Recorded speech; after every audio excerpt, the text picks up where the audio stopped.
Oh bro, kumusta? Hey! Basta. Baliktad yata na ano eh. Actually, ano natin yung isang perform na ba kasi PGPI. Ako si Master Founder Programmer po. MS Programmer. Guardians Brotherhood Incorporated.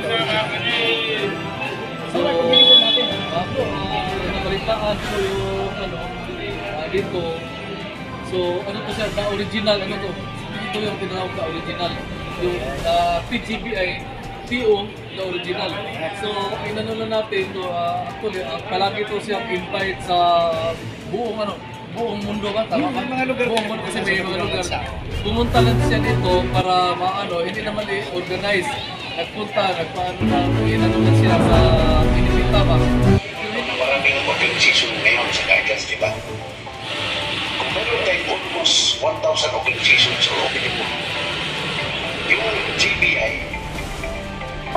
yun ang pinakauna. Kaya dito, tinatawag i-original. Ito yung pinaka-original na branch na sinasabi. Parang siya unang ipinanganak ng grupo bago ito na proliferate. Kung siya naman ang GBI, maaaring siya din ang puno sa GBI. Pero mayroong ugat yun. Ako yung ugat, siyang puno. Kung mayroong mga sanghan, yun ang mga chapter ninyo. Sponsor sa kanya na nakapunta lang dito para lang yan mga si Founder.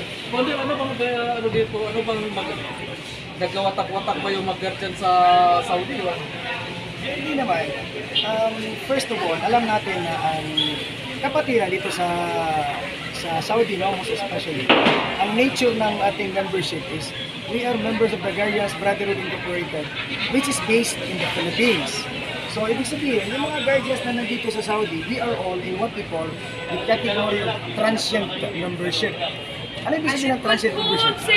Isang araw, isang buwan, o ilang taon, nandito kayo, pero there is always a point na uuwi tayo sa ating pinanggalingan. So, transient, ibig sabihin, once in a while, nabuo tayo dito sa Riyadh Halimbawa.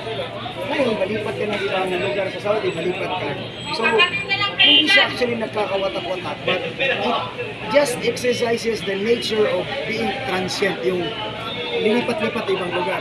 Pero Guardians as it is, malipat ka man ng ibang lugar, kahit ngayon, katulad sa first day ko ngayon na nandito, makita nyo ako, nagkamayan agad tayong lahat. So, that is the essence, that's the beauty of the Guardians Brotherhood Incorporated. Kahit na magkaibang branches, ako sa original na GBI, pag nakita tayo, walang pinagkaiba. We are all brothers in arms. No? Yun ang tinatawag na ano yung kapatid. Kasi may dagdag ako sa'yo, Master. Ang problema kasi, Master, marami akong nasalihan na anuhan sa grupo. Ngayon, iba na naman yung yung na-adapt na mga iba. Na-adapt na kasi nakawatak-watak. So nawala yung nandun pa rin yung group, nawala yung founder. Hindi nawala yung founder, nandun pa rin founder, pero nag-exit ngayon iba na naman grupo. So paiba-iba naman yung ID. Ang gusto ko sana, Master, kung okay lang pa, nakakadap ako sa original yung PGPI. Malaking karangalan sa original na bahay, sa original na GBI. Pero ganito ang isasagot ko dyan. First of all, kapag ang leader ang nagkamali, hindi ibig sabihin ang mga members mawawala na rin. Alam mo bakit? Nagkaroon tayo ng karga, nagkaroon tayo ng mga tatak. Kapag ang grupo ay nawala, hindi ibig sabihin nun mabubura ang tattoo natin. Hindi ibig sabihin nun mabubura ang karga natin. So, we need to always find a way na magkaroon ng magpapasok ang bahay. Ang sagot ko ganito. Ang sabi mo, kapatid, galing ka na sa isang bahay, lalipat ka na isang bahay, nalipit ka sa iyong bahay, ito na lang pabirong sagot. Bakit ka nagtitiis sa mga bahay kubo? Pwede ka naman umuwi sa palasyo. Pwede ka naman umuwi sa kastilyo. Ang original na the GBI, mayroon tayong programa na tinatawag Balik Bahay Program. Ang Balik Bahay Program, we welcome the brothers in arms, the guardian brothers who are lost, yung mga walan ng bahay. Pero yung may mga bahay, hindi natin pinapakialaman. We encourage them to become a better member of their own organization. So, ang sagot ko sa iyo, babalik ka sa amin, lilipat ka sa original na bahay, as long as walang conflict, as long as hindi ka na active sa original, sa dating mong bahay, you are always welcome. And what it takes is only an orientation, a quick briefing, ang tawag natin doon, reorientation, just to realign ang kaalaman mo sa ating bylaws, ating CBL or constitutional bylaws. And then you fill up the necessary forms, especially the form of adoption. We call that the form of reconciliation.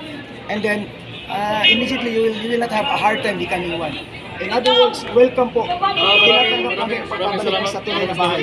Tinatanggap po pagbabalik mo sa tunay na bahay. Thank you. Maraming salamat. For everybody tuning in right now, sa mga vlogs ng mga kapatid natin, especially for the guardians, remember the first day na naging guardians kayo, it was very exciting. We're very very happy about it. And sometimes, somehow, nawawalan tayo ng gana. That is because we try to distance ourselves from the activities of the guardians. Let's go back. Let us refresh. Let us rekindle the light and the flame of the organization. So, guardians man o hindi, sa lahat ng mga kapatid, kababayan natin dito sa Riyadh, let us just keep the faith strong and the hope alive. Isipin natin, pumunta tayo ng Riyadh para maghanap buhay, hindi para maghanap bahay. Maraming salamat po. Maraming salamat po. Ito, pasalamat na po na hindi welcome. Kung sino mang nagkawatak-watak, hindi naman ako nagkaroon. Kung sino nagkawatak-watak, welcome kayo sa Original na bahay. DGPI.